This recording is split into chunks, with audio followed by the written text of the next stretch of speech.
habits we have as a human being is actually believing in other people than we believe in ourselves. It's okay. I myself went through the same thing. The problem we have is that we put our trust into other people than we put in ourselves. We trust the intuition. We trust that they will guide us into the right path and bring us into, the light. Then later on down the line, we find out that was never the case. You see, we have so much trust into someone else that we never sit and think to see or realize how much power that we do have. And I know sometimes, people do things because they have hidden motives, because they have hidden agendas. They do it because for numerous reasons.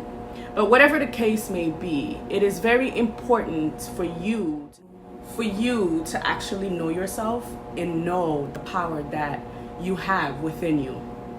Now, it's not going to be easy because sometimes, even I do, I struggle from that sometimes. It takes time. After all these years being programmed to think that we have to have a leader, we have to follow other people, we have to give other people our own power, we have to trust other people to guide us, that it's so hard sometimes for some of us to get out of that mindset that you can guide yourself, you can trust yourself.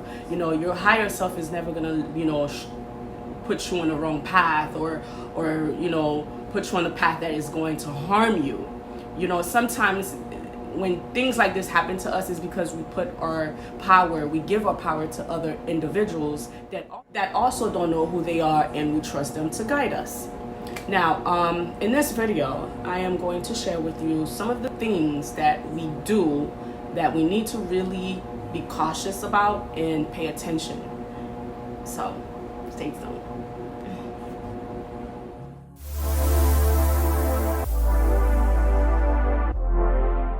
We have to be mindful about is spiritual bath. I know it looks harmful to others, and when you're picking a spiritual leader or a spiritual guide, it's very important that you test out that person. Meaning, test them out. See how you feel with them. Ask questions, because outside the person can always show you, they have the same intention as you, but then when you go down the line and you start having experience with that person and you start to realize that you guys are on two different paths, and that's okay, because everyone that you meet is for a reason, either to teach you something or for you to teach them something. It's easy for someone to portray something that they're not, but in due time, the spirit guide or universe, God, whatever you believe in, will reveal that person's true character to you. So being mindful in being observant with that person and testing that person's energy to see if you guys are in the same frequency, or to see if your path and that person's path is in alignment, or you guys are going in the same direction. Now, when it comes to spiritual bath, it looks harmful. It really does. But as you know, energy transfer. It transfer. It doesn't die, it doesn't destroy, it's just simply transfer. So it is very important before you go and get a spiritual bath, anything that has to do with you, it's very, very, very important, take it from me, to test the person out first, to see if this is the right person to guide you, or if this is just another lesson. Because some spiritual leader or spiritual teacher or spiritualist are here to be a teacher to you, or to show you something about yourself, or to reveal something about yourself. Sometimes the things that they do to you is to awaken you to your true potential, to your true power. You understand? So, let me explain something. Now, like I said, as you know, energy doesn't die, it just simply transfer. So when you go to someone and they're saying you need a spiritual bath, you need to remove, these things that's not in alignment with you. And the first thing they will tell you is, to get a spiritual cleansing, and some of them will use herbs, powder, and all that stuff. Now, keep in mind, like I say, energy transfer. You have to know the person's true intention before they put their hands on you or before they do any type of spiritual work, towards you. Because some of us, behind closed doors, we have our own personal issues, our own traumas that we also dealing with.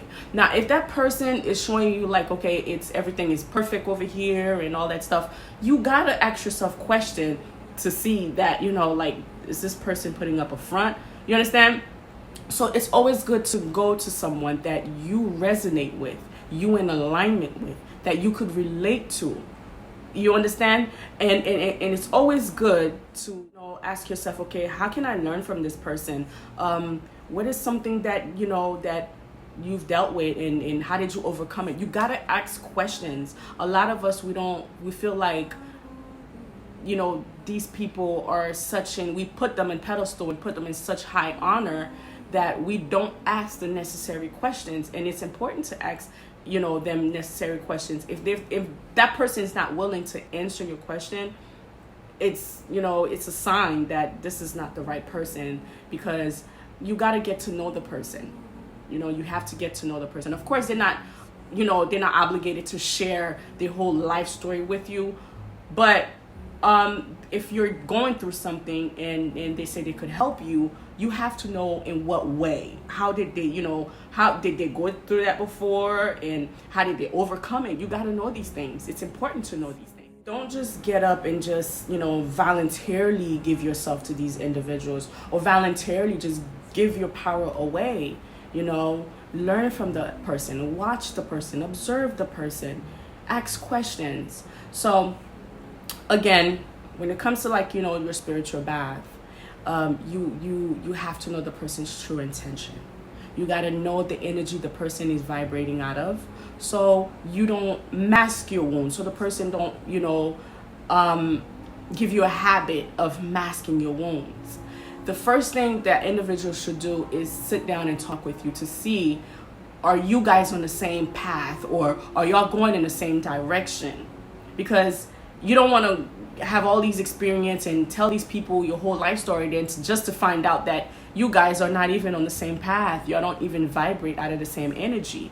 That person probably fire and you more water, or that person is more air, like more logic, and you more a different element. So you gotta really know the person before giving yourself to that individual.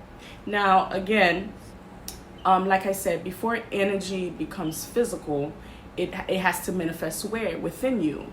So whenever you're doing a spiritual bath, the first thing you need to do as an individual is cleanse within you, inside of you, because that's where the energy lies, is within you. When you have a spiritual connection or a loving connection with a friend or a lover or anything, all that energies come within you. So when you and that individual separate, whether it's in a relationship or any type of bond, you have to take time for yourself and cleanse yourself inside. A spiritual bath is more the physical surface, meaning it's more like in your auric field. But the real cleansing, the real spiritual bath happens within you. Now, let me explain. Before getting a spiritual bath, it is important to have a sacred spiritual cleansing ceremony with yourself. How do you do that? Well, when you talk about yoni steam, people look at yoni steam or to cleanse the yoni, or after they're giving birth, or to remove certain things. But yoni steam is a very, very powerful thing, because it can actually disconnect any ties, any bond you may have, or you still probably holding on to, which is energy inside of you with anybody. That's why you feel sore, anxious, or you feel depressed, or you feel all this different type of energy, because the energy is still within you because of the bond you share with that other individual.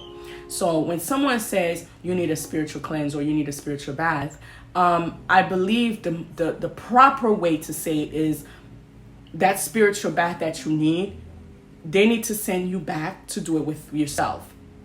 A yoni steam is something very sacred. From the herbs you use, from from the stone you use if you enter crystal, from your intention, all these things has to vibrate within you. All these things are things that can really help you, level and remove any toxicity, any negative energy that you still hold on to inside of you.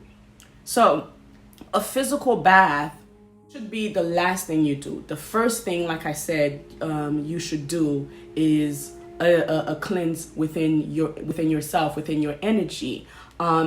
Meaning you got to sit down with yourself and removing your mindset, removing the way you think, your thought process, your habits, the things that you indulge in, your circle. It's a lot to go with, when it comes to spiritual bath. It's just not something that's just, just physical. You put a lot of herbs and stuff and boom, everything is back to normal. No, the reason that those problems still comes up and you're still going through the same thing you're going through, it's because you're still connected to that same old energy. If you have a key and you change the lock, you cannot use your old key in the new lock that you just changed in your door. The door won't open. So the main thing you need to do is to sit with yourself and ask yourself, okay, how did I get here? How did I embody this new energy? I don't recognize this new energy. Well, that's because the people that come in our lives vibrate at a different frequency. So we sometimes we lose ourselves within these people. We forget our true identity. So before you go and have a physical spiritual bath, the first thing you need to do is have a spiritual ceremony, a sacred spiritual ceremony within yourself. Because when you're sitting down and getting a yoni steam, you are that steam from the herb, because the herbs are alive. In the water, all of that has consciousness. It's alive. It has energy. So when you use that water and that steam that's going inside of your yoni, and you visualizing the energy that you want to remove, and you changing your thought process to go along with your spiritual cleansing. So the major thing you need to do is to cleanse yourself, your habits, your behavior. That's number one. And then yoni steam is something you could do by yourself in a sacred space. I call it a sacred ceremony, or it's something that you could go to someone and do, and just sit with yourself. And while you're doing it, you're journaling. While you're sitting on, in that steam is going inside of you, removing all that energy. You're supposed to be cleansing. You're supposed to, journal. You're supposed to talk while you're doing this ceremony, because it's a very, very sacred ceremony. Yoni steam, it's not only, you could use it to remove things and bring your yoni back to normal and make it tighter or cleanse it. But it's bigger than that. Because imagine, before you embody this new energy, how were you before? You was different before. You probably was much happier. And the minute that you cut ties with someone physically, now you're feeling depressed, you're feeling anxious, you have anxiety, you have all this type of energy that you don't know where it's coming from. Well, again, like I said, that person energy is still connected to you. It's some sort of a soul ties. So before you do a spiritual cleansing bath with the physical body, you need to go back inside. You need to go back in here, change your thought process. Remove the energy that's within you, the energy that you're still carrying, that you're still holding on to. That is why you see yourself every year or every month or every week, you feel like you have to get a spiritual bath. You got to keep doing these spiritual baths. So again, before picking or getting a spiritual bath from someone, make sure that person, you have like a checklist of the things that you are looking for, the things that you would love in a person, the things that you're willing to see. Make sure that person is not teaching you to mask your wound, and you actually you actually healing yourself. Because sometimes people don't want you to heal, because there's no funds in that. They don't want you to heal. They want you to stay, stagnant and have a bandage, and then every now and then the bandage start falling off, and boom, you go do something to slap that bandage back again. So I think, in my opinion, that's the best thing to do. Change your mindset, change your behavior, change your surrounding, change the way you do things, change the way you respond to things, change the way you do things, and then release, remove, let go of that old stagnant energy. Because if you're still holding on, you're still doing the same thing, you still have the same mindset, you still think the same way, you still respond to the same things, guess what? That spiritual bath you just spent like an arm and a leg on, it's not going to do you any good. It's not going to do you any good, because energy is within you, is inside. Before it manifests in the physical, it has to manifest within you. So ask yourself, what energy am I still holding on to that is causing me to repeat the same pattern over and over and over again? Okay? So I hope this video was very helpful. And keep in mind, whatever I speak about is things that I actually experienced and gone through. So I hope everyone use this video in the most useful way.